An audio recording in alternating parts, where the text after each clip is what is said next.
Welcome to Season 2, Episode 11 of Song Chronicles.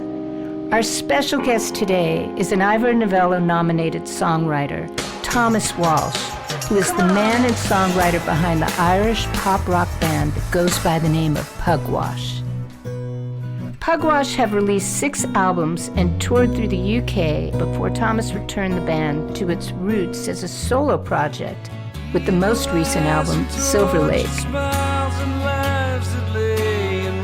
Thomas is a walking encyclopedia of music and an incredible writer of melodies. We talk about the Duckworth Lewis Method. He shares about the sense memories he associates with 70s music. What it's like to get to work alongside some of his most highly revered heroes, including Ray Davies of the Kinks and Jeff Lynne of Electric Light Orchestra, who told him a funny story about how George Harrison found his awards to be highly valuable in the garden. If you want to know how an Irishman learns his LA geography, please enjoy my conversation with Thomas Walsh.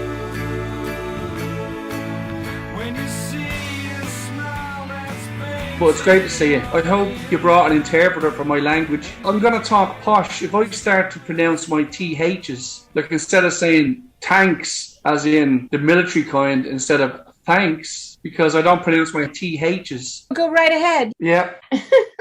Well, first of all, tell me about your living situation, because I know you had to move and it was a whole big thing, and now you're settled somewhere. So what happened? The place that you'd been living for years, you couldn't stay in anymore? Yeah, I basically lived in an apartment for most of my life, as in when I started to have sexual intercourse with females. Well, one female in particular, Louise, my apologies. I met a girl and I got a place separate to my mother's, obviously, because I was living in my mother's. Mm-hmm. And I got this little bedsit apartment. And this was like early 90s in Ireland, in Dublin. And of course, Dublin wasn't, the Celtic Tiger was only beginning, you know, that kind of phrase where we had such an incredible amount of wealth in the 90s for everyone. And it was just before all that. It was when it was starting. So I had a brilliant time leading up. But then, of course, you wake up when you're 45 and you go, okay, the girl is gone, which she had. And, oh, my life is gone as well. And I'm still in a bedsit living with the mice and no hot water and all the usual stuff that attributes to a bedsit. But, of course, bedsits became illegal then in Ireland because of access for wheelchair and stuff. So they all became, you know, you have to have kitchens well away from toilets and, you know, ramp access and all this. So they literally became extinct as a thing. So I had to move and I had to look. But of course, I went looking in Dublin, but Dublin had become this metropolis that was impossible to live in. So I just looked outside Dublin, went to the counties, and I found a place, beautiful little house. So I rented it and I was there for 6 years. And where's that in relation to where you were in Dublin? Well, it's pronounced County Louth, which would be L-O-U-D, would be the way you'd say it perfectly. Yeah. It's spelled L-O-U-T-H. It's equidistance between Belfast and Dublin. So it's north of Dublin. It's a great old town, you know, it's kind of like Dublin was in the 70s, with everyone being friendly, neighbours and leaving the door open, all that kind of stuff.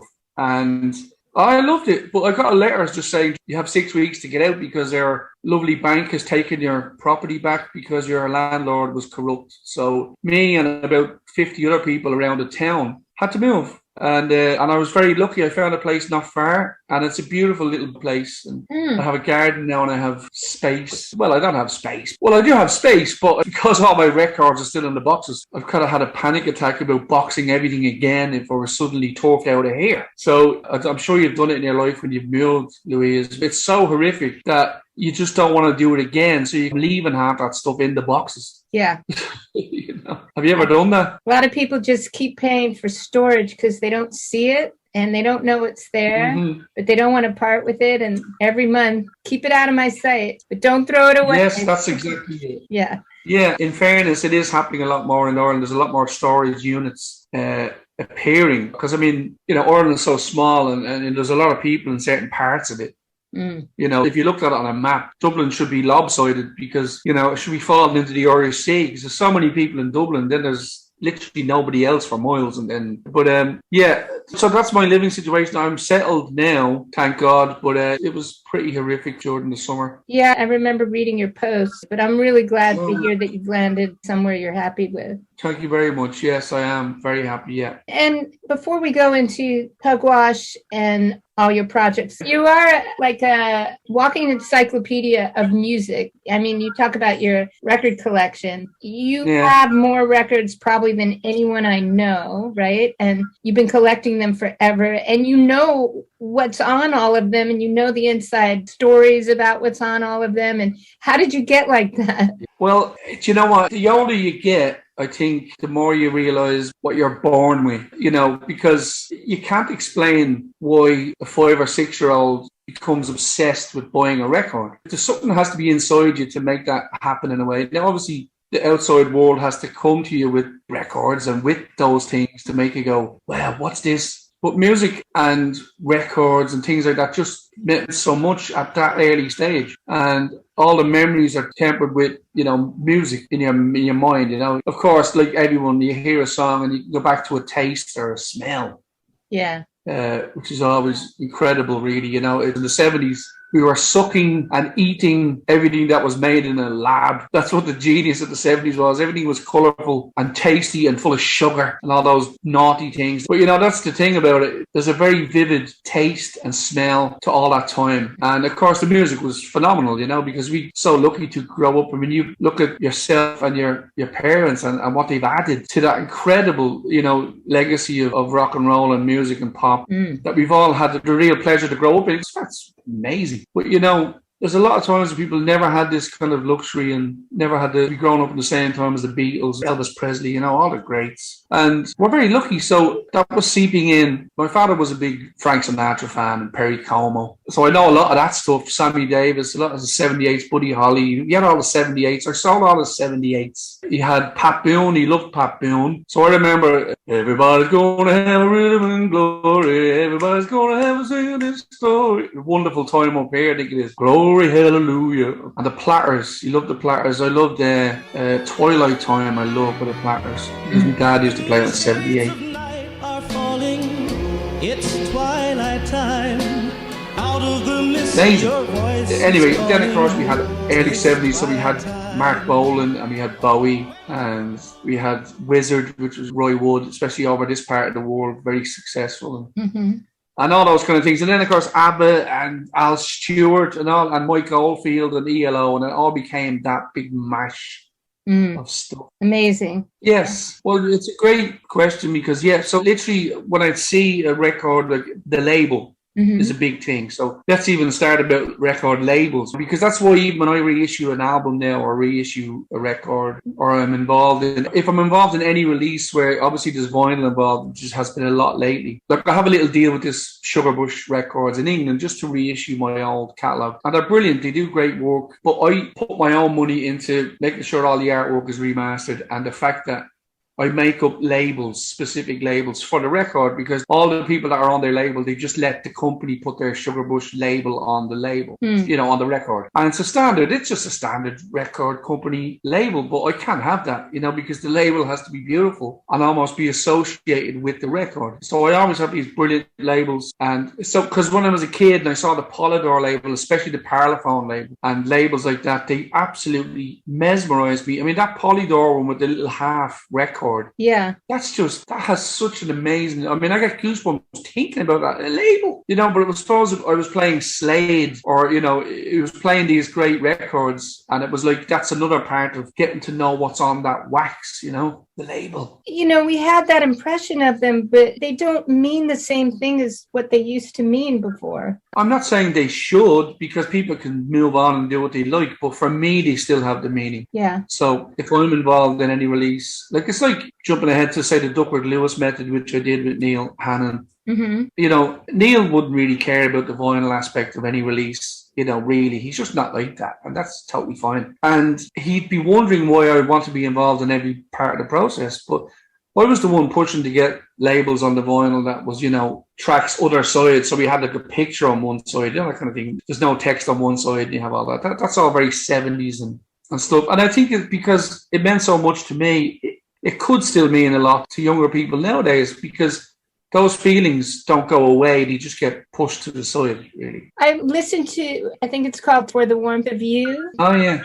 I was so moved by it. That's such a beautiful track. You said you wrote it sometime when you were feeling kind of low, or I don't know. It's otherworldly. Well, thanks so much. That means a hell of a lot coming from yourself. And I will tell you the story behind that. That's actually about my mother. Wow. And weirdly, I wrote a song about my mother when she passed away for the 2005 album Jollity, which just came out again on vinyl first time. And I ended up doing strings in Abbey Road. Was it the section? Yeah. You know how good they are. You know, they're my go-to strings. I love them so much, you know. They're all just amazing people. And, you know, all their success is fantastic because they're such talents, and they give time and they give respect to other artists. They're great. They're just wonderful. I love them. So, yeah, it was them in 2004 or so in Abbey Road. We had this wonderful time. I think they were touring with Grant Lee Buffalo. It was led by Grant Lee Phillips, who now does his solo thing, who's also the town troubadour on Gilmore Girls. Yes, and you know what? Yeah. I've never made the connection between Grant Lee Buffalo and Grant Lee Phillips. Can you believe that? So anyway, yes, so they were doing so, and I think he had to pull out a couple of gigs, and they had some downtime, and we went to Abbey Road. But the song my mother was called I Want You Back in My Life, and it came very quickly to me.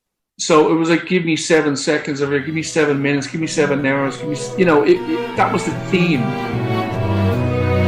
Why must the birds fly south on me just when I need them to sing me to sleep? All of this silence hurts my ears. Such a shame that the wind doesn't whistle a tune. Bring me home beside the fire. Take me back to waiting for you. See the world through my youth again. Bring me home to the warmth of you.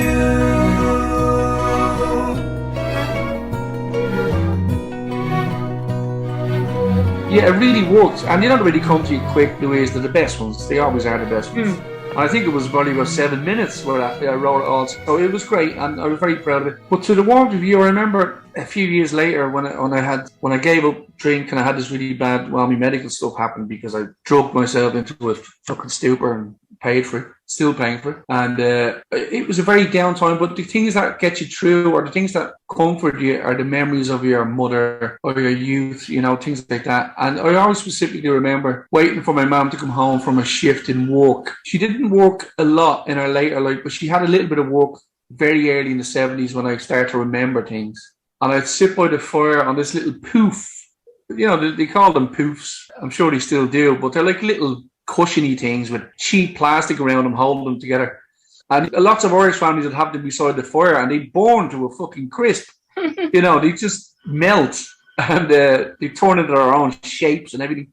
But in the lyrics, I remember saying, sitting by the fire and waiting for you and stuff. And it just very simple memory that was in my head.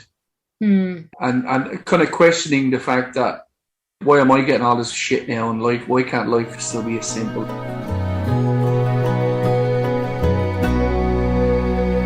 So I'm glad you picked up on the reality of it. All my lyrics are quite real. First album I wrote silly songs because that's the way I thought I'd be writing, you know, about made up people, psychedelic kind of stuff. So. Do you ever write from the point of view of someone who isn't you? Like you put yourself in the head of another human? No, I have to say no. And that's the weird thing, because I've done this kind of third person thing, which is weird. You know, it's almost like I can make up a fake persona and do something like that, but it annoys me almost because it almost comes back to me, you know? I don't know whether you feel that way about your writing, but it always seems to come back. If I'm in a happy place in my life, if I've written any sad songs, I just don't want to do them. I just don't want to put that out into the universe. I don't want to play them over and over, which is kind of messed up to a certain extent, but I'm sensitive to the music. Yeah. It's a dialogue that I'm constantly having with my subconscious almost that's out there for public consumption. But I don't want to get into that headspace sometimes. And I consciously choose. You're easily making your best ever music for me. What's that? You're easily making your best ever music, now for me. I mean, I think your last couple of records would blow everything away really previously, Well, that means a lot from you. Thank you.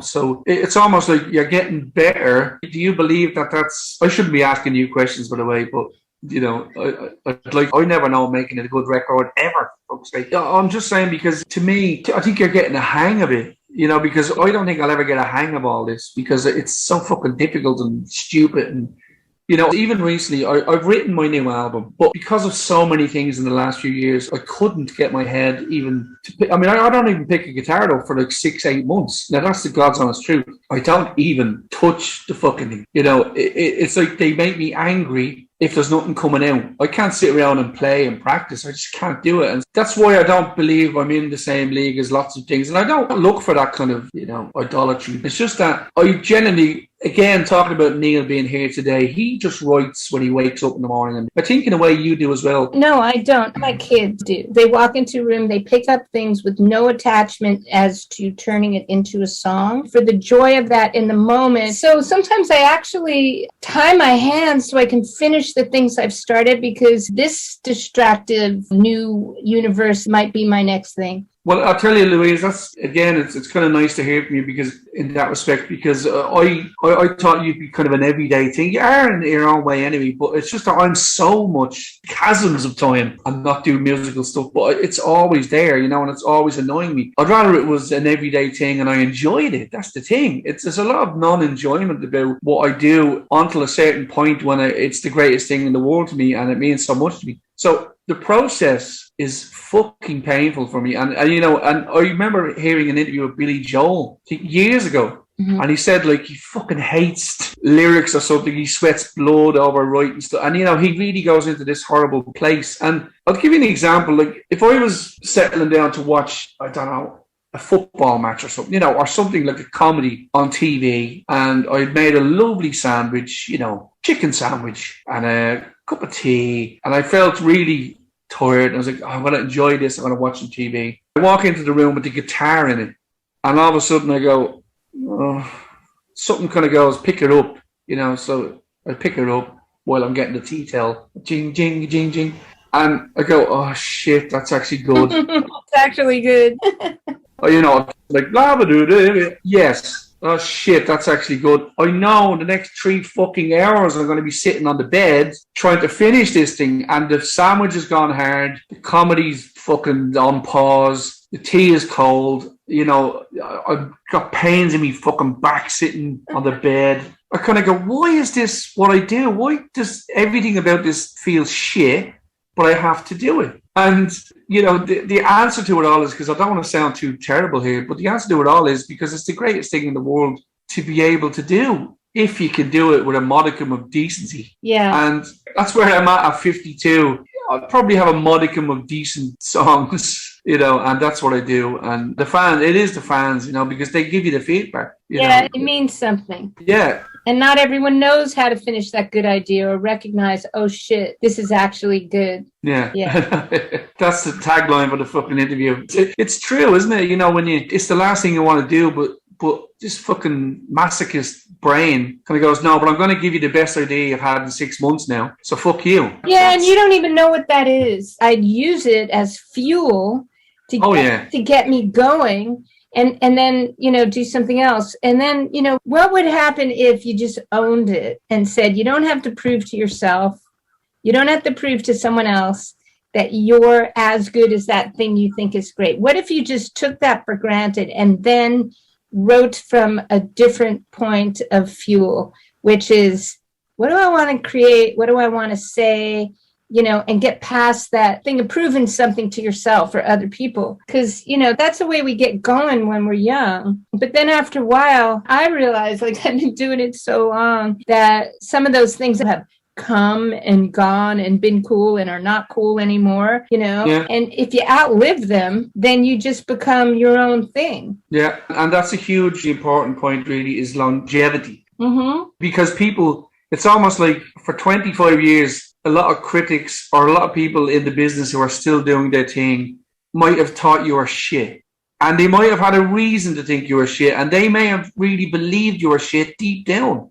But suddenly those same people turn around and start saying lovely things about you because you're still alive and still doing it. It's almost like, okay, like those elements of people in the business, as they say, they have to behave like that because that's the only way they can get ahead. So it just shows you the futility of critics and all that anyway, I suppose. That's another thing. But it's amazing that you just start to get accepted. And I'm kind of sitting around going, I haven't really done anything different. I haven't suddenly brought out a funk jazz album. You know what I mean? What the fuck is this? I'm still doing the same. Well, maybe it's the beard. I think it's the fucking beard. It's the beard. And it's the fact that you have a mirror in the fucking attic for the eternal young youth that you have. What the fuck?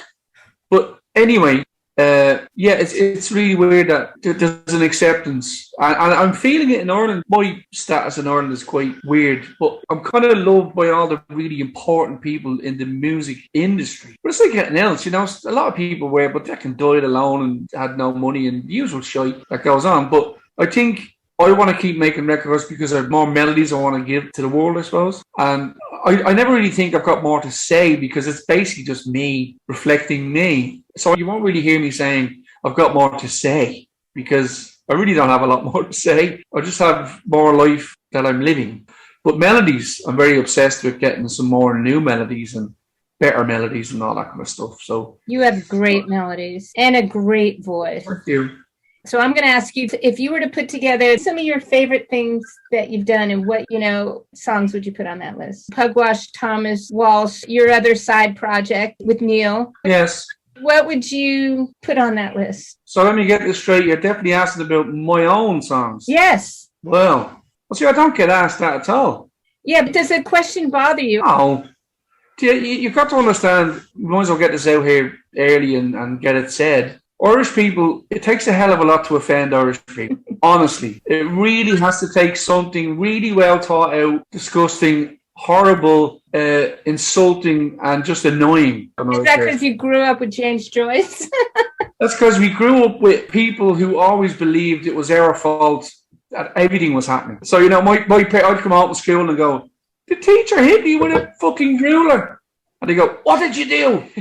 Well, this is the thing. It's like when you're a kid and that happens, you go, why don't you believe me and all that? But, the great thing is it opens your mind to such a huge other world of acceptance for people because it just means that, even my parents sound to me like they're tolerating the guy that smacked me across the head with a ruler. So you can tolerate people. It's a really weird thing. So that's why Ireland... Just talking about the Irishness, it's a very tolerant country. We can accept a lot of people into this country like we have done, and it's just we don't give a shit. We don't. The refugee thing and all, we just accept them and we love them, and they become neighbours and friends. Now, of course, there's always tiny elements and all that stuff. I could really be nerdy and do it album by album because it's the way I remember my own songs. Okay, your favorite songs on each record? Yeah, go. Okay, well, my first album was Almond Tea, and the biggest track on that for me was The Finer Things in Life, which is my first single. I wrote it when I was about 19 or 20, and I demoed it, and it sounded like a Pink Floyd song. Like a big clattery drum machine and spacey sounds and stuff. And but it turned into a really lovely ballad and resonated with a lot of people and became a bit of a well-known song for me here. And I kind of thought at 19, I'm very proud of the way that worked out. It's very Lennon-y, has all those Lennon chord changes. Stepping up chord changes that would diminish or whatever the fuck they are. And I still don't know. Don't ask me about names of chords because we'd be lost. I'm with you on that. Augmented fifth or diminished thirds or, As we used to say, P demolished. That fantastic chord. If I fell, would you stop to pick me up? If I'd cry, but yes, so Finer Things in Life is a track I really like. And funnily enough, here's one I'd like you to answer actually, but you're probably more prone to this with your extensive catalogue, but it's the one song that I have that I'd like to re-record. And I re-recorded It's Nice to Be Nice recently for this Disney cartoon. And I didn't enjoy the process because I really thought I nailed that originally. So I just did it as a get out clause, publishing thing, whatever, the usual, re-record it and send that version because you can't get the other version because of all of our deals and silliness that goes on in this world. But so that's the one song for me, Finer Things in Life, I'd like to re-record. I mean, is there one in your canon that you'd like to do again, or? I've revisioned 3 of my tracks. Did you put them on albums, like newer albums? Yeah, I did Bridges Sighs on All These Hellos, which I had released. Yes, you did, actually. And people loved the original. That's the one I know, yeah. Yeah, Mitchell Froome told me that he thought I nailed it the second time. He said, you did it better. Yeah, brilliant. So I was really happy. And I didn't feel like it was instead of. To me, it's saying, you know what, this song exists, and I would like to do this song as who I am today. Yeah, but that was the motivation. Yeah, that was the motivation, and the song really held up. It still really holds up. Another song that I never released, but I attempted to do versions of, I think 3 or 4 times, was a song I wrote in 91 called The Heart is the Last Frontier. And I did that on my last record, 2 different movies, and I was really happy with that. The heart is the last frontier.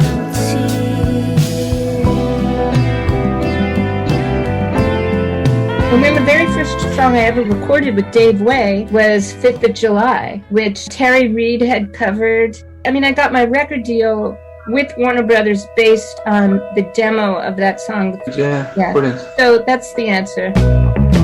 On the 5th of July. Well, it's funny because the motivation is the big thing, isn't it? Like, the motivation for the It's Nice to Be Nice re-recording was just that it was needed. And, there wasn't a real, genuine, soulful motivation to do it again. So I didn't really enjoy it. It just shows you there has to be an inner motivation to redo a track. You have to be really believing you're going to say something, or you're going to present something, say sonically better, but you're also going to probably portray it in a better way than you did first time. It's nice to be nice, as my mother once said.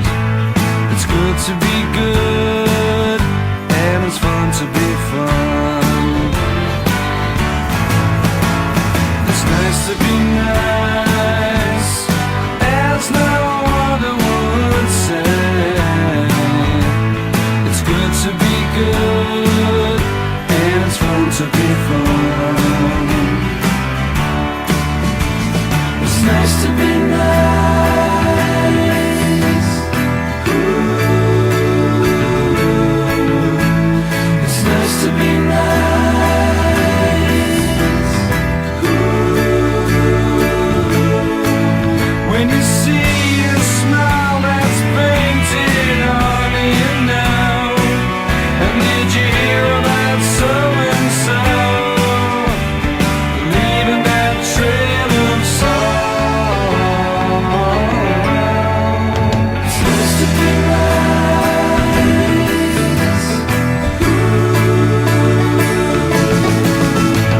It's nice to be nice. I mean, especially with me on the first album, we made the album with ADATs. They're archaic fucking things. And we had the only 4 ADAT machines in Ireland to mix the record, and one of them kept falling apart. So it was like an 18-day mix on a debut album that cost about $4,000 in total. Wow. And it was all for hiring out ADAT machines. And to me, you kind of look back and you go, well, there's lots of other things going on there. Maybe I didn't get that track across. But that's the first album. I'll go to the second album of my tracks. So the first one was Final Things in Life. The second album was Almanac, which came out, and the record company dissolved about 2 days after it came out. So it was on sale for about $29.99 in the shops because they'd lost all their money. And now these were great people and great friends, but they really ran a very low-key label. in Ireland, and they just kind of had enough. They were losing too much. But Almanac still only cost about $6,000 to make in 2001, around that time, 2001. And I'm very proud of that record because I got access to a real Mellotron on that record, and I went nuts. It became the Mellotron album, Why not? Exactly, because to me, it's the most timeless instrument there's ever been next to the fucking guitar. So anyway, with that record, I threw the whole kitchen sink. I mean, I kind of call it the kitchen sink, or the difficult second album, in the usual shite. But I really like that record because it's ridiculous. But on that record, there's a song called Everything We Need, which I just like because, in a way, I'm saying this to you because you asked me, would I be offended by that question, which is weird. It offends no way, but you kind of get, how the heck can I put it? You get embarrassed to say that's a really good one, don't you? Because you're raised to be modest. Well, yeah, and also it's your own music, and people kind of go, who does he think he fucking is? Who does she think she is? But I do like to, because I never do this, and I never do that aspect. No one ever asks about your own stuff, really, And so there's things I am very proud of, and that track I am very proud of. I think the melody goes around in a circle, which is lovely sometimes, when melodies go around a circle. I love that. I got so much to say, I got so much to do, and it's all because of you and the sweetness that you bring. All my senses are full to the point of overflow, and it's all because of you and the happiness you bring. In a week, a moment time would get a pain I wouldn't mind. There's nothing I love more than a nice jaggedy, Alps. Mm-hmm. The Alp mountains type up and down and all this jagged edges, but I like when they go around in circles and make nice melodies. So Everything We Need on that record. Then the next album was Jollity, and I suppose It's Nice to Be Nice is a very big song for me in Ireland and in my career. I mean, if anyone ever cared when I popped me clogs, that will be the song. Mm-hmm. And so fine, and it's a silly song. But again, I had an idea when I was making that song, putting it together, that I wanted it to be a certain type of song. I got obsessed with Brian Wilson in them years, and he started to really seep into the writing and into the production. The thing is, it's not like you go, I want this to sound like a Beach Boys song, but you kind of go, yeah, but I definitely want that kind of jing, jing, jing thing. And, you start to do all these jigsaw puzzles in your head. Mm-hmm. So that would be that one. The next album was 11 Modern Antiquities, which is coming out any day now on vinyl for the first time. That was voted one of the 100 Irish albums to hear before you die, in a very famous book, up there with the U2s and the My Bloody Valentines of this world and all those kind of things, So I was very proud of that. I had two in that book, actually, because the Duckworth Lewis debut made it in as well. But on that record, I wrote Here, a song called Here, which is a song about a failing, fucked up kind of relationship. And it kind of says it all. And a lot of people have reacted to that. And when that gets played on radio in Ireland, the reaction does be incredible, because they only think I wrote It's Nice to Be Nice in a lot of ways. So 2 big radio shows in the last year had me on in Ireland, 2 of the biggest. And I got an incredible response because that song was played twice. I wish you were here. Evidence is clear to all who know. Who knows? Near, I wish you were near. Stop me finding fear in all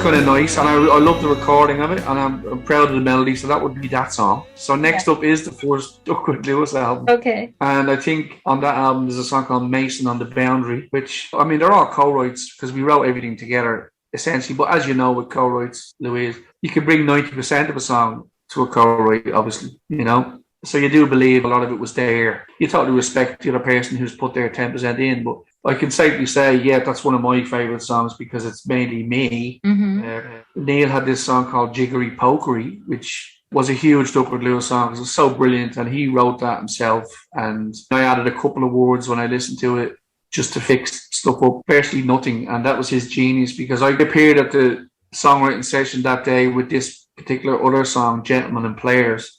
And we demoed a really great demo of that, and we got excited because the project wasn't going to be a project, it was just going to be fun. But of course, with Neil's intense talent, he could have went, oh, you bugger, that's a good one.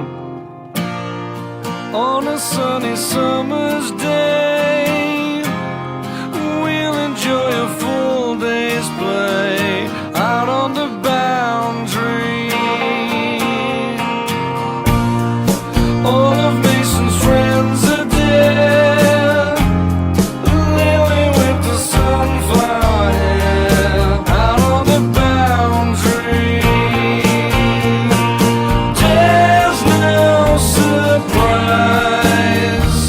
Mason resides on the boundary.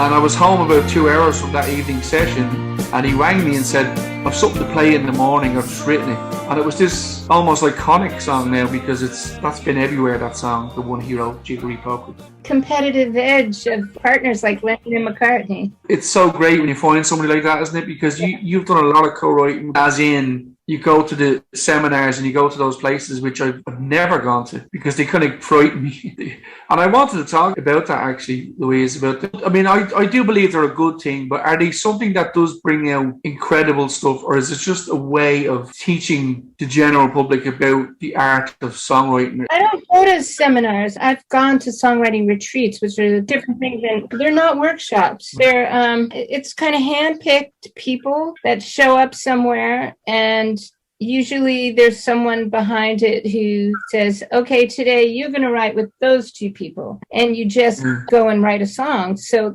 there's no workshop or teaching. It's just people being put on a scene with a time limit. You got to write a song by this time, then it's dinner, and then you can record it after dinner, or you have to perform it that day, and you have the edge of, ooh, we want to play this for everyone, so let's get this done. And what happens to me is I don't have enough time to think myself out of things. And sometimes these so-called throwaway songs, you know, I come back and I go, ooh, that's a good one. And that's a good one. And sometimes the pairing is really like the last thing that you would pick, you know, you go like, why'd they put me with that person? But there's always a reason. You always find out you learned something. You made a great friend. Maybe you got a great tune, and it expands your world and your network of songwriting. And I find them to have been amazing. And I talk about them like they're a thing of the past, because who knows with COVID these days, you know? Nowadays, we're just kind of getting together and we're just having a bit of fun. And there's nothing wrong with fun, of course. Jesus Christ, we all need more of that. But I'm always thinking there should be an end to this. It shouldn't just be 1,000 songs sitting around a campfire going nowhere. You know what I mean? Because Ireland as well, it doesn't have shit like that. It does if you go looking. But in America, when I eventually got to America, all those things suddenly became normal. And I was like, wow, this is actually really good. You know, this is actually something that is beneficial. I had so many opinions of things like that over the years. If I heard something like, oh, there's a little bit of a get-together for songwriters, and I go, oh, God, I'm avoiding that. That would do me head in. But when you go to America and it's a different world. You've got your own community, and you've got, you know, your writing partnership with Neil that you do sometimes. And yeah, we could jump ahead, you know, to talk about Jason Faulkner. I have all these bands that were your heroes that have since come back and just said to you, they love what you do. That must feel amazing for you to have that acceptance from people that, you know, were your heroes. Even talking to you, you know, is a special thing, because I'm almost a fan first of music. Mm-hmm. It almost stands in front of everything I do, like a window pane or something, you know? Yeah. It's almost like that's always ahead of even what I do. And, you know, if Jeff Lynne is sitting at his mixing desk listening to my album, which he did a few times when I was over at Jeff, he hears a chord change and he goes, thumbs up, oh, I know what you did there and all this kind of stuff. It's kind of like, Jeff fucking Lynne, listen to me. You know, and especially with someone like him, because I idolise him. I said years ago as a joke, you know, he's the only man I'd have sex with. I said it in an interview, and it actually was quoted back to me a few times. Thank God Jeff doesn't look at the fucking press. But, you know, it was kind of like I wanted to get across how much this man meant to me when I was growing up. The thing is, I know all Jeff Lynne's frailties. I'm not obsessed with everything, because I know he's the most basic lyric writer on the planet. You know what I mean? You know, Jeff talks about the sun, moon, and rain and the weather, and that's Jeff, really. But it doesn't make a blind bit of difference to me. You know, I couldn't fucking care less. What about Andy Partridge? That's why someone like Andy Partridge can flip your brain and make you go even more besotted, because he suddenly is writing like Shakespeare lyrically and has melodies like fucking Jeff Lynne, you know what I mean? Or Lennon or McCartney. And someone like that, you go, oh Christ. It's like Michael Penn as well. I became obsessed with Michael as well when I was younger, because in the 80s, especially late 80s, early 90s, I found somebody I thought I could never find, which was somebody who was writing every fucking song I wanted to write as a kid. Every fucking song I'd hear by him, I go, oh God, I knew if this guy goes to A minor now, he's my favourite songwriter ever. And then he would, you know, he just had this thing about his writing, which I absolutely love. And he's like a travelogue. I can mention all the mentions of LA in Michael Penn songs. It's absolutely ridiculous. And, you know, when I eventually went to LA and I saw all the signs and stuff, I say, oh, that's in such and such song, that's in such and such song. And then he made references which I thought were other things, like in my brain. So he has a lyric which went, mermaid on Pico lifts her fin, demands a towel, right? This was a lyric in one of the songs. Was Pico like a mountain? Pico Boulevard. Yeah. I put it in a song too. And I'm like, yo, brilliant. And it's like the only points of light are fires on Vermont, he says. And I always thought Vermont was a place away from LA. Mm. But isn't there a place called Vermont in LA or something? Vermont is an avenue. Yeah. But there's actually one song which just reels off a whole entire part of fucking Los Angeles. Santa Ana Winds, I got to know about them through Michael Penn. And Simi Valley, Denton Road, Roosevelt Hotel, Grauman's Chinese. It's, and that's why I don't want to die sitting here going, oh, God, COVID. And I'm just going to the East Coast for like 8 days. I'm just going to the East Coast to do gigs because I want to just go back out. And, of course, I'm fully vaxxed and I'm talking with my GP about a possible booster shot. You know, so I don't have any worries. All the shows I'm doing in people's houses, they're only letting people in who are vaxxed anyway. But I know what you're going to say, because traveling for me, there was such a long period of time when I was in a relationship that took over my head and stopped me from going where I should have gone during them years with the music I was releasing. I kept myself quite at home, or, you know, I sparsely populated myself around. But as soon as I got to a certain age and things happened anyway, I just went, why haven't I been to America and why haven't I been to Europe? And I've just gone everywhere in the last 10 years, really. And I love it, you know. And, you know, sometimes you don't enjoy a long plane journey, but to be honest with you, all you think about is, like, I've spent 10 hours on a couch watching fucking 5 episodes of Homeland or something in a row. And, you know, why not just be on a plane to the other side of the world, play music and meet people? And it's fantastic. So regardless of everything that's going on in my life, I'm just going again and playing, and I don't really give a shit if I fall over or if I fucking whatever. It's just, I have to make the gesture because you travel so much in your youth. But imagine you were starting off now, you'd probably never travel, because if you were a particular way in yourself, you probably wouldn't want to travel with the whole COVID thing anyway, you know. So I think what's helped you when you're writing, I'm sure, has been travel. And the fact that you've seen the world. Exactly. This is a good point. I realize so much of a career is based on being on a scene and meeting people when you're young. You go places, Absolutely. You meet someone, you go and do something else. I mean, all of the interviews I've done are filled with that kind of story. And what would it be like now? Now, here's the flip side of that. A lot of time can be wasted pursuing and doing things that are not necessary. You yourself were influenced by Andy Partridge. You set up a shed and didn't want to tour anymore. right? And you said, well, if he can And that's what I wanted to do. If he can do it, Yeah. I can do it. I'm going to take this money and I'm going to set up a shed. I'm going to set up and start recording from home, right? And you got your sound together doing that. The Beatles decided they didn't want to go on tour. They decided they wanted to be a studio band. And in the 6 years that they were making records in the studio, look what they did. And we're still talking about it and savoring all the material they did now. Even Paul McCartney's savoring it, going like, "Oh, I think that's pretty good. Yeah. Interesting bass line I did there," you know?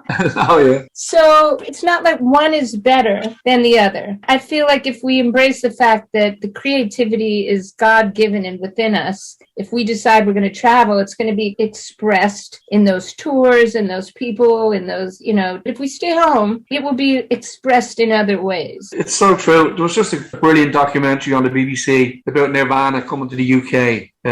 Really emotional, brilliant documentary. BBC make great documentaries anyway, but the fact that they were just an incredibly struggling, really working class, fucking seat their pants band who are making a bit of a noise, but had this opportunity by a couple of these independent guys in England and Scotland, hearing a single on Sub Pop. This is before their deal. Oh, huge. Yes, of course. It was on the back of the Sub Pop single. And they came to England. And of course, they had footage from people who took footage of them and all. And it's so exciting to watch because so many bands would have, and you know this, there's even bands in history, even back to the 60s now, where they were saying, we don't want to go there. I have a kid, or I don't want to go there because, you know, all that travel and I don't want to be away from X, Y, and Z. And just by going, fuck this, we're going to England. And of course, they stayed in this famous little B&B in London, which I never knew had this aura about it because I stayed there twice. Where is it? It's right in Shepherd's Bush. You know the area very well, obviously, and it's just down Shepherd's Bush kind of road, and it's the old buildings on the left, around from where the green is, you know, the Shepherd's Bush Green. Mm-hmm. And it's like the Sentia Hotel or something like that, but it's famous because there was famous pictures taken outside of Nirvana. The famous Kurt Cobain face one was taken there on the steps. But Dave Grohl had all this, Chris Novoselic had all this footage of walking around Shepherd's Bush, just going, Jesus Christ, that's the place I stayed in. And it just shows you what can happen when you just even go with no money and no clothes, but you have your music and you go to another part of the world and they just take you to their heart. I mean, they became absolutely, you know, they're Nirvana, aren't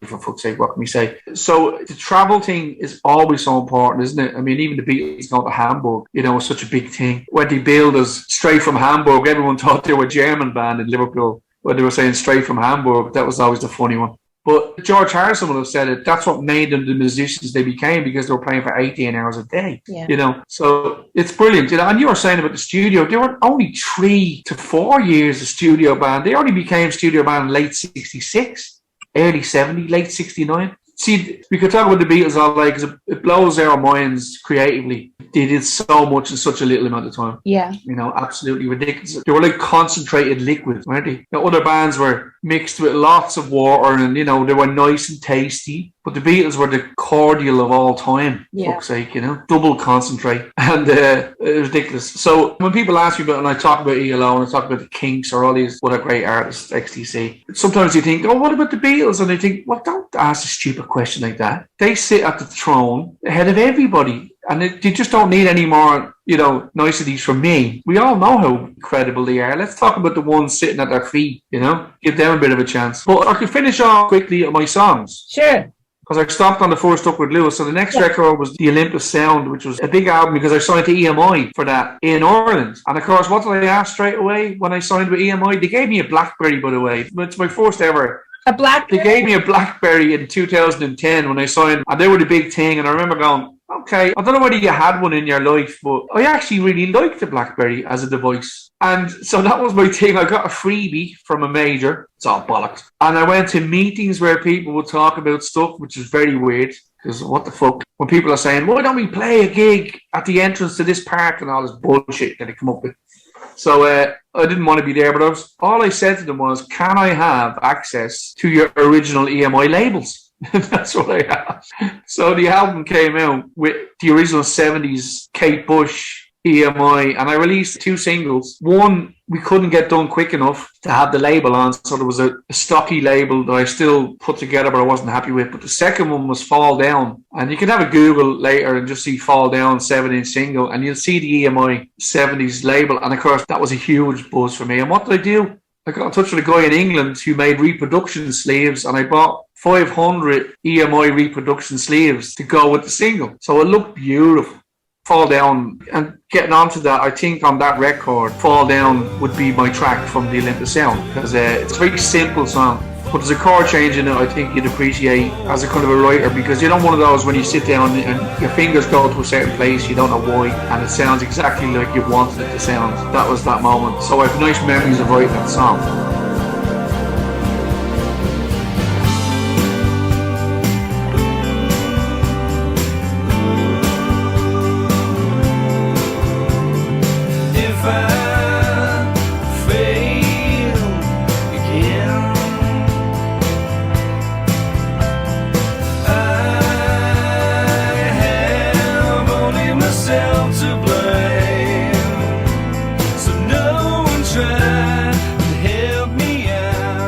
So Fall Down would be that one. Then the next record we made was the second Duckworth Lewis album in 2013. And Jesus, we had everybody on that. Stephen Fry, Daniel Radcliffe, Neil Finn, Nick Seymour. What did Stephen Fry do?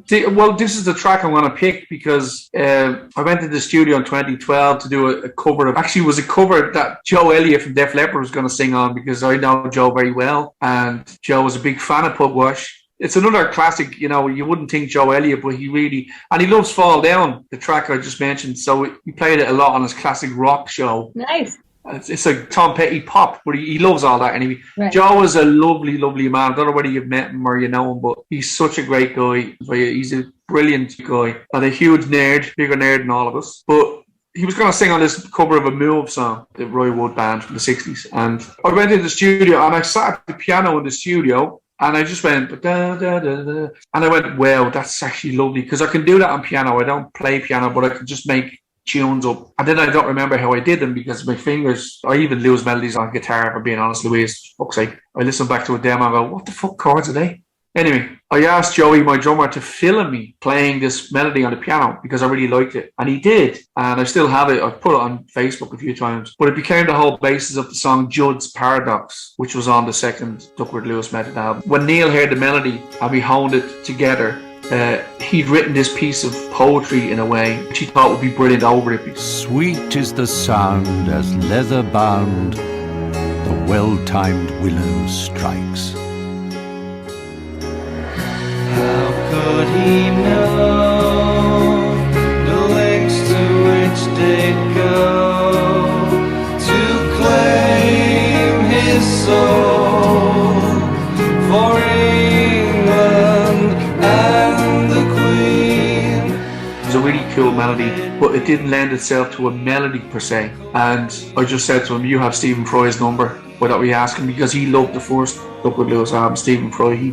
He tweeted about it, and that's what made it into the top 40 album. Wow. The Ivor Novello-nomination and stuff that came with the first album. Stephen Fry tweet. Stephen Fry tweet, and it was huge. And I remember getting a call off Neil's manager that day saying Stephen Fry tweeted about the album. And it was huge. We did go top 20 in the UK. This was the midweeks, and Michael Jackson died that week. And I think 11 of his albums went into the top 40 in 3 days. And we went in at number 40. So we were 26 in the midweeks. But, you know, it didn't make any difference. And, of course, the whole Jackson thing was ridiculous. It's great stories, but I won't go into all that. But, so that track, Judd's Paradox, I'm very, very proud of that song. And Stephen did this wonderful narration. We went to London to meet him, and he did it. And, of course, beautiful man. Daniel Radcliffe came in on another track that I'd actually written for a kid's cartoon that wasn't picked up. And I turned it into this song called Third Man. And he did a narration bit in the middle. And he asked to be on the album because he loved the first one, because he's a big Divine Comedy fan, big fan of Neil's. But he was lovely. He came in with a security guard, right, into the studio in London. It was in Guy Massey's mixing studio. And he came in and he says, look, I apologise, but I have my bodyguard with me. He says, it's not about, you know, older men attacking me or whatever. He says, it's kids, young kids. He says, have you ever been Harry Potter walking down the street? He says, so he's like Harry Potter walking down the street and kids would just jump on him. Wow. You know, literally scream, grab him. So we have to have a bodyguard. Fucking hell, it's like, kids have nails and fucking everything. He was more being attacked by kids. So we have to have a bodyguard for kids. I get it. So he did some narration on that song. Yeah, he did narration on Toward Man, which is not the track I picked. I picked Judd's Paradox, which was the Stephen Fry one. How do you spell it? Toward Man. Third. Oh, Third Man. Yeah. Third Man. Say it like shit, man. And really, and I'll tell you, certain words in America, like there's just certain words you do not get, and it's brilliant because I can't say them any different. But when we go into a restaurant on our tours and stuff, and we'd all be looking for, because we're big fans of butter, right? Did you understand that? Yeah, say butter. Have you got any butter? Which is like spreadable, Butter. Butter. Exactly. That's good. You got it there. And it's such a ridiculous word. It's like world or boards or, there's a certain way we just can't say it. So we say, have you got any butter? They go, what the fuck are they saying? What? And so you'd say it in an American way. So you go, do you have butter? And they'd hear you. It's incredible. It really is. So world, the world. And so anyway, yeah. So with that one, I love Judd's Paradox. And then my next album was the one we did in Conch. And Ray Davies appeared on The Chance. Is Conch in Muswell Hill? Yeah. Yes. It's right in the back garden, really, as in where they're from. It's not exactly, but it's very close. It's kind of Tottenham Road. It's like all around that area. But Guy Massey, who I worked with, because Guy, did a lot of Radiohead stuff and a lot of Neil stuff and all that kind of stuff. And an English band called The Bees are wonderful. And you should check out Free the Bees, by the way, Louise. 2003, 2004, brilliant record. Done in Abbey Road, Studio 2. Free the Bees. Okay. Great record. And he did do a song which you might know because it became a very famous track for music for ads and stuff. It just became one of those songs. Anyway, great band. But Guy is an immensely brilliant engineer. And I knew Guy well, but I got to know him really well on the Duckworth Lewis second album because he did the whole thing. So we had a chat, and of course he's not cheap. He's the upper echelons of the engineering world. But he just said to me, he says, look, I'm working a lot of Conch because I could be working on Ray Davies stuff. And he did. He ended up doing Ray's last solo album and working with the Jayhawks on that and doing all that stuff. And the reason why he got the job was that he kind of used Pugwash as the guinea pigs because he says, I can get you into Conch for a good deal. I'll do it for cost or whatever. He did a great deal for us. And he says, we'll do the album in Conch. And I says, that sounds incredible because fucking hell, I'm the biggest Kings fan in the world. And I'm like, yes, please. But again, this is a very dark record for me. A lot of shit was going on for all of us in the band. So it's a really weird memory and a really weird time, but a very special time. But of course, we were in Conch and Ray is there every day almost. You don't know he's around. He just kind of floats around. And of course, I was obsessed. I tried to meet Ray in the 80s at a ZZ Top gig in Dublin. They played a special guest, ZZ Top. And we couldn't get into the gig. I was only 16, 1985. And we waited outside till they finished. And we saw him come out in a limousine with Chrissy Hines, right? We tried to follow him through Liverpool on our bikes, cycling. And it started to lash rain and we lost him in the middle of Dublin city centre somewhere and all. It was just... For listeners who don't know, Chrissy Hine and Ray Davies used to be married. Yes. And that was tempestuous at the best of times, put it that way. But of course, I had all these memories, and Ray is such an influence. He's up there, he's at the feet of the throne with the Beatles and stuff, absolutely, And anyway, so Tosh was sitting across from me, my guitar player, in the canteen. We're all having dinner one of the days, third or fourth day into the sessions. And he's sitting facing me, and I have my back to the wall, kind of, and a kind of door. And Tosh is eating his dinner, and I'm eating away, and he just looks over my shoulder and goes, "Hiya, Ray." And I went, what? And I turned around and I just saw like a corner of a hat walking through a door. And I went, what was that, Tosh? And he goes, it's Ray Davies. Fucking hell! I screamed at him. Why didn't you tell me? I was like, I couldn't. It's his, it's Conch. We were there for 3 weeks. And it's just like, I never thought I'd see him even. I just thought, he just looked at me and he waved. And I waved back and I went, oh. And then I was in doing vocals and Sean came in, the bass player. I said, I just spent an hour talking to Ray in the canteen. That's my Scouse accent. And I went, what the fuck? So everyone was meeting Ray bar me, and I was freaking out. But I got a message down from Chris Metzler. Chris, he's kind of a manager guy, but he's worked a lot with a couple of Americana artists. But he kind of managed Ray for about 10 years. Tom Jones, he does stuff for as well. And so he messaged me. He says, I know you're in Conch.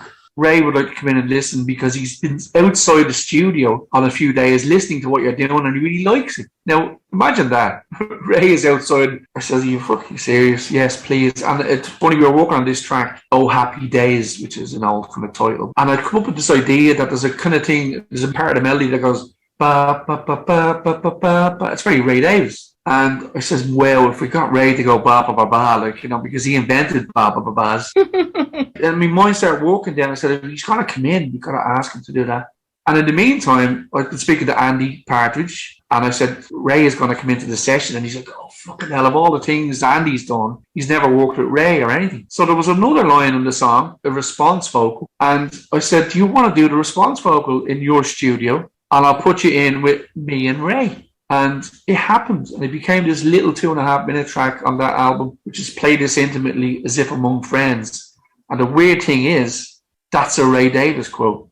And I come up with the album title before we even knew about Conk, because there was an interview with Ray, and he was talking about he was playing a lot of old music where he picked up these chord and songbooks from the 1800s, 1900s, because people didn't know what the songs were. They were just written down. They'd have things like, play this intimately as if among friends. That's the way you should play it. Like the Italian things will say. Portamento and all that, whatever. Yes, exactly. You named your album that. So I named it, and I thought it's just a longer title than like a Manic Street Preachers fucking album title, because they always had really long album titles. And I was thinking, is it too long? And then I just would play this intimately and as if among friends in brackets. And to be honest with you, you know when you get a title for an album, you know that, Louise, it's a great feeling when you get the right title. Yeah. It's a great feat. It's a very important part of it. And again, you might have said something very poignant earlier, which was, do these things matter anymore? But for me, and I'm sure for you, and I know for you, they do matter. You know, they matter a lot. The title of a record can say so much, you know? So what's that song called? It's called Oh Happy Days. Oh Happy Days. Do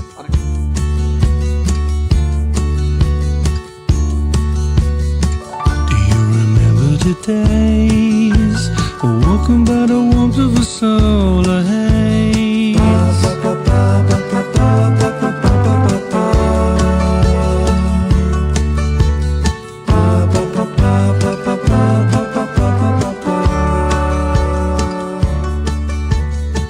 Do you remember the time? And of course, we went into the vocal booth together, and I set up my really primitively. I did it surreptitiously and just put it on record to record, you know, and I cut some footage. And it's very funny because I'm in this little booth and Ray is going, where did that blanket come from? So there was a blanket being used as a baffler. And he went, that's the fucking same blanket we had in the van in the 60s. He says, I thought that was lost. He says, where did you get that? And I says, fuck's sake, Guy Massey just found it and we put it over the... So Ray is going, that's the original King's blanket we used to have in the van and all this stuff. Incredible. I went over to sing a part with him or kind of say to him what it was, you know, just go, blah, blah. And he goes, Thomas, he says, you're too fat to stand in here with me, because English people are very open about things like that. English, especially London people, will say things like, you're looking fat lately, have you put on weight? They will say things like that. You know, he says to stand in the booth with me because he couldn't get to the microphone. Oh! Yes. And he started laughing. And I said, it's just because you're wasting away. That's because, you know,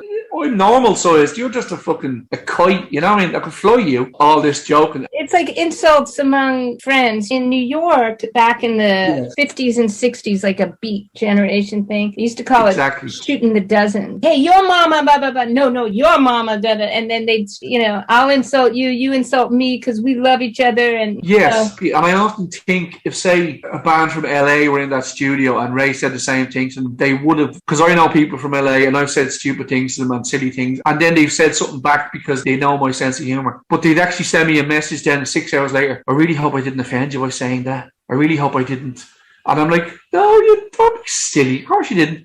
And when Ray said it, I was like, fuck you, you know, like back at him. And we had a great laugh. And the thing was, I know a lot of English people are really like that when it comes to me. Like, English people, they're not backwards and coming forwards, as we say. You know, they will say it like it is, like Irish people. And that's why we get on so well. We have this love-hate relationship because of history. But we know them so well and they know us so well. They just know. And I just thought that was brilliant because slagging Ray Davis, you know, I started giving him stuff back and all, and it was just brilliant. But he says, come to my local pub. That night we all went to the local pub and we sat for 4 hours with Ray and we sang every King song we knew, and he harmonised, sang certain things. We did the whole Village Green album. a cappella. You were performing or you were sitting at a table at the pub? Sitting at a table, raised table in the Prince of Wales pub, his pub.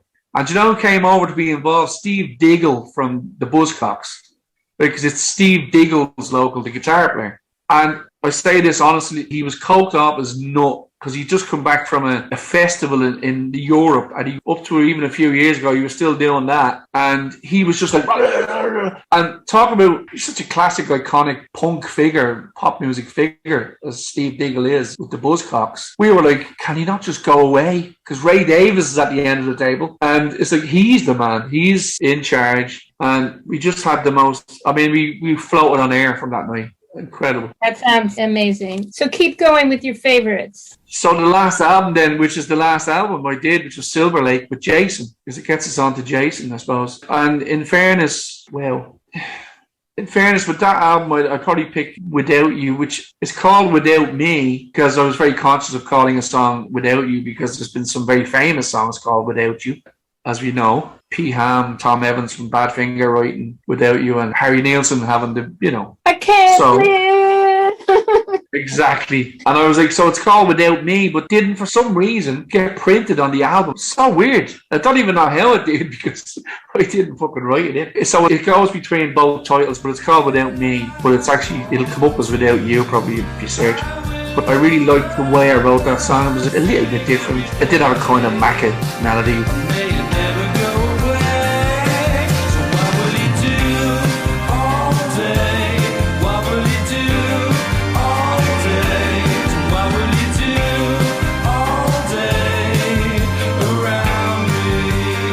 I can't find you, but I love you. Yeah. It has that kind of swingy Macca, I suppose, but I wasn't sitting down consciously. He comes out everywhere, doesn't he? So I picked that song on Silverlake. Silverlake was tough, but it was so enjoyable because, Jason's such a talent. But, he's a tough talent. There's a reason why he's brilliant, And I love the guy, but it was a struggle at the end. But being in LA making a record was a dream come true, and I wanted to make a poppy, bright record, and I knew Jason would be the man. What I wanted to do with the whole process of Silverlake was to give over the record to Jason, because I wanted to write the songs, obviously, which I did. All the songs, lyrics, everything. I always have everything down pat, really, pretty much 99.9%. It's all there. Arrangements, same thing. It all starts to develop in there, and it's all there. So once I knew, and he got the songs, we worked out the right songs to pick, because I had about 20 and we picked 12 or 14. That was all fine. And then I says, okay, I'll do my usual. I'll put all the acoustics down. I'm like a metronome with stuff like that. So acoustics down. And then I did a bit of drums and stuff, because I like to drum on the odd track. And then only little bits of other things, because I'm not musically adept with piano and all that, but little bits, and then all the vocals, pretty much. So that would be my thing, which I'm very happy with, but I wasn't going to get embroiled in all the other bits and pieces. I was paying Jason to do all that. That was the thing, and I wanted to bring his genius and his stuff, which he did. But what I found with certain things was that with someone who was like that, certain people like that in a way, they kind of start to think it was their project. But can you ever remember in your career, have you ever consciously given over the reins of a record to somebody else? Because that's what I did with Silverlake, because I wanted to do that. I mean, I've always been integral to every aspect of my records. Do you regret having done that? No, I don't. I really don't. It was 95% such fun. It really was. But the reason why it ended a little sour was that Jason was doing great stuff on it, and he was kind of annoyed he was doing great stuff on it, because he actually said to me, which is a quote, and I'll say I haven't said this to many people at all, especially not in the public domain, but he kind of said, I'm putting too much gold on this, you know what I mean? He was kind of annoyed that he'd been trying to finish his own record for a long time, and he was coming up with some really cool ideas that he thought, why don't I just keep them? Yeah. That's a weird one. I've never been involved in a session like that. I've never been involved in something where somebody got annoyed at me because they were doing good stuff on the record as the engineer, co-producer. And I said, so what do you think my reaction should be? Do you think I should be pissed off that you're doing good stuff? Do you think I should say to you, do bad stuff, Jason? Because that's why I paid you to do bad stuff. I didn't understand anywhere of where he was coming from. But I understood then it was coming from a place where he's such a talent. He says things like that and almost regrets it instantly, which he kind of did. Well, it sounds like somebody who's thinking out loud when... Exactly that. It sounds like something he wanted to say to himself. Why am I giving away my good stuff when I should be working on my own, saving this for myself? But he probably said it to you in a moment that would be regretful. But I've never given my project away by choice. I have done it, to answer your question. When I was younger and I made my first couple of records, I just didn't know how to do anything. Of course. And it was frustrating to hear a sound in my head and not know how to get it and be dependent on other people to somehow interpret what it is I wanted. But I was too inexperienced to put my own signature on it. Of course, yeah. And that's just how you learn. It's funny because, and this is something I want to say honestly to you, during your career and stuff, when I've noticed you from this part of the world and stuff, it was never an approach on my end that you were, you know, a Goffinin King's daughter. Do you know what I mean? There was never that stigma. So you look at other artists and you go, oh yeah, he's related to him. Oh yeah, and he's the son of him. And I think there's everyone else I've noticed in music who've had siblings or, you know, had their parents and have had brothers or whatever, and you kind of go there.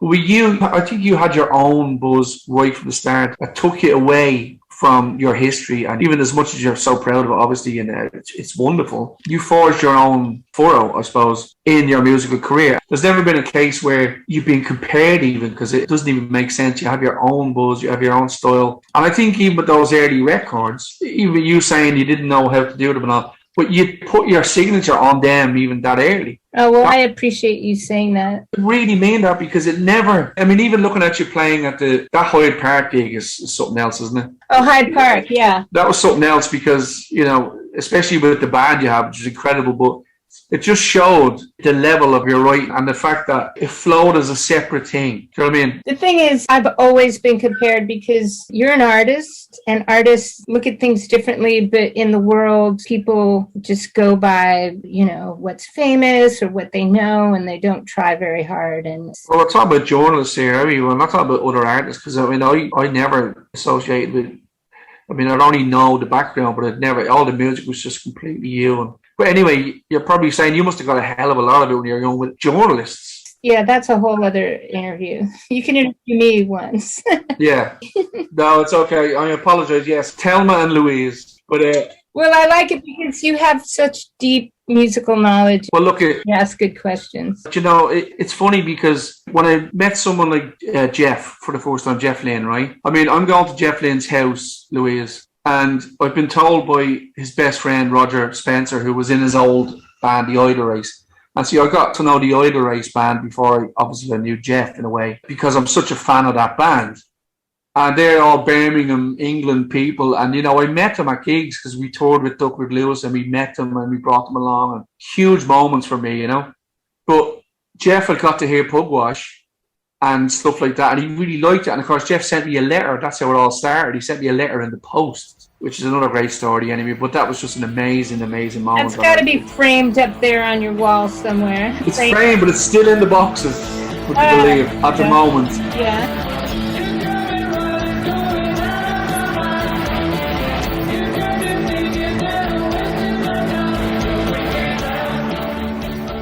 But the thing was, it was Roger who had asked Jeff, Thomas is going to be in Los Angeles. It was one of my first times he'd seen it on the internet that I was going to tour with Pugwash.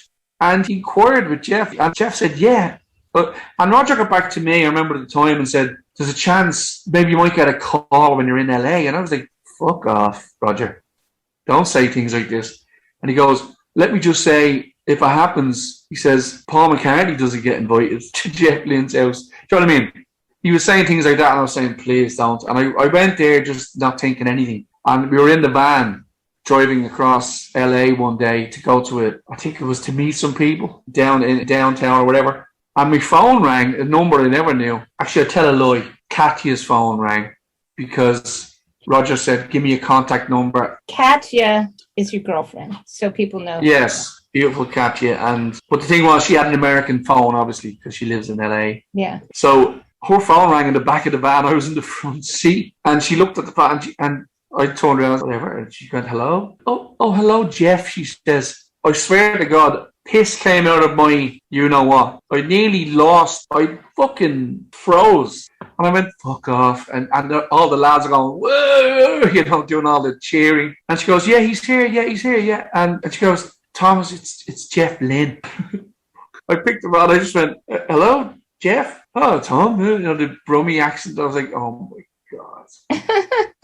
I look at me, I'm almost going to get emotional. It's too much. And he was so funny and so nice. And he says, can you come over tomorrow? I'm free tomorrow. Come over at 4, you know. I'm like, yeah, I'll be over at 6 a.m. for fuck's sake, you know. And I'll still never forget. And I went about 4 times in the end over the years. And it does make me speechless in a way. But what I was going to say to you was, getting back to our point, I only got through the incredible feeling of personal experience of meeting Jeff Lynne in his own home. I only got through it through my knowledge of him, because I was like, straight away, I knew aspects of him that would make him laugh almost. You know, I'd known so much about him. And I knew certain things I could speak about that I loved as well as he loved, you know, Monty Python and Beatles, you know, all that stuff. And the first thing I did when I went into his house, though, was I needed to go to the toilet desperately. And Camellia, his other half, was there, you know, Camellia Katz, who was married to Terry Katz from Chicago. And she was married to Kiefer Sutherland. So that's Jeff's current beau, Camellia. And she was there talking to Katya, and we were in the kitchen, and there was a toilet just off the kitchen. And I went in, having a piss in Jeff Lynne's toilet.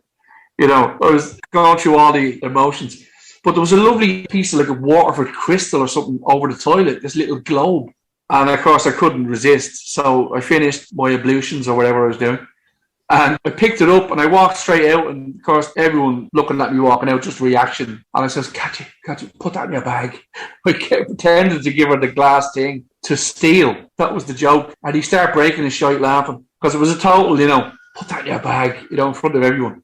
And of course, comedy will always break we had such a great time. I mean, it was such fun, such great stories. I mean, there is a great George Harrison story he told me, which I'd love to tell you. Yeah. Well, the big thing, getting back to the first Duckworth Lewis Method album, is we got nominated for an Ivor Novello Award for Album of the Year for songwriting. And it's the proudest moment of my musical life. And me and Neil went to the Grosvenor Hotel in London. I'm sure you've been. Mm-hmm. And everyone was there. Like, I couldn't believe it. Right? Neil Sedaka was at the next table. Annie Lennox was there. You know, Lily Allen was there. And then Kylie Minogue was over there. Oasis, Noel Gallagher was over there. Ridiculous. And you know who sat at our table with us, with our crew? Don Black. You know Don Black, the lyricist? Well, he's written all the greatest lyrics, including all the Bond themes, and famous Don Black. Anyway, he was getting a lifetime achievement thing. 10cc were there, Eric Stewart, and it was just ridiculous, right? Ridiculous. And we were up against Paolo Nutini and Dizzy Rascal, who one is a rap star and the other one is a Scottish songwriter. Very nice fella. Simon Le Bon was given our award out. Talk about name dropping. But we didn't win it. We were beaten by Paolo Nutini, and he was very gracious in his victory speech about us, which was lovely. But I got so close to an Ivor Novello. It was just an amazing thing. They were on the stage on a table, and the little stubby things, and I was just like, oh, so close. So when I arrived at Jeff's, when you walk into his kitchen area, there's a little alcove, like a fireplace kind of thing that's taken out, and in the little fireplace was 3 Ivor Novellos. I recognised them, and I walked over and says, I see your Ivor Novellos there. And he goes, yeah. And I went over and he got one for Out of the Blue, best album, 78, I think it was. Best song for Xanadu in 1980. And he got a Lifetime Achievement Songwriting Award in 95. So we had 3. And of course, typical grummy humour. I says to him, I almost won one of those. And he goes, oh, you didn't win one, did you? As if, you know, you should have won one. Like walking down the street buying a can of Coke. No, it's not that easy, Jeff, you know, especially for a working class Dublin lad. And he goes, oh, I got 3. And he goes, but he says, that doesn't compare to George. And, you know, he'd say George and he'd be talking about George Harrison. And I go, what you mean? You know, what did George do? And he goes, well, he says, one of the first times I visited George, I went up to the house and I was nervous, and Olivia answered the door and said, he's down in the garden. Now, of course, Friar Park is like, you know, central fucking park. I mean, it's huge. So he's just down the garden planting, she says. Go down and meet him. He's expecting you. He's waiting for you. So Jeff said he walked down the little pathway and he saw something in the distance and he heard a bit of rustling, and George went, hey, Jeff, over here, you know. And Jeff toddled over. And he says he walked over and he says there was about 5 or 6 Ivor Novellos on the ground. And George was standing there, and of course Jeff had won a couple by then, obviously, so he knew. And he says, what's the story, George? Ivor Novellos? And he goes, yeah, they're great for planting seeds. He says, if you ever lift one up, they're really heavy on the bottom. They're perfectly round. And George is just sticking Ivor Novellos in the ground and putting seeds in. They're perfect for stomping the ground, for planting seeds. And he had, you know, one for Let It Be or one for fucking Sgt. Pepper's or whatever the fuck. I just thought, my God. Wow.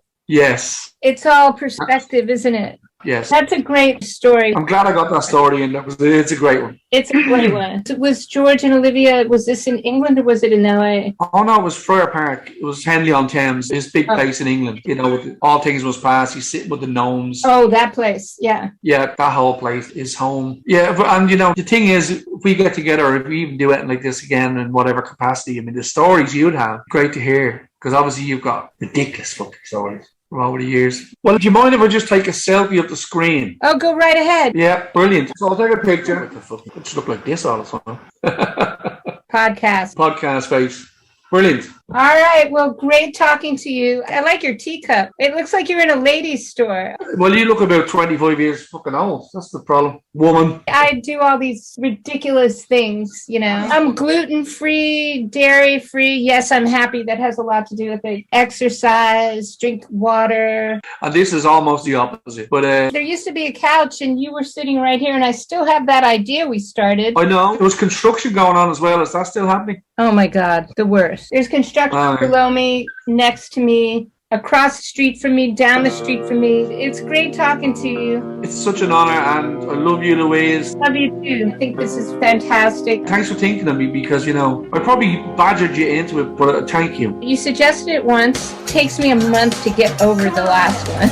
Quality, not quantity. Louise from Ireland. I'll see you soon. All right, see you soon. Cheers. Thanks, Bye. Louise. See you. Bye-bye. Bye. Thank you, Thomas, for that in-depth and highly educational conversation. Join us next time to hear from Lady Blackbird. Torch my heart, burn my soul. An incredible genre-defying jazz vocalist who combines understated arrangements with over-the-top costumes and attitude. Box of cinders, 5 feet tall. And the award-winning producer, songwriter, musician, and singer Chris Seafried, who produced Lady Blackbird's incredibly sublime and chart-topping debut album, Black Acid Soul.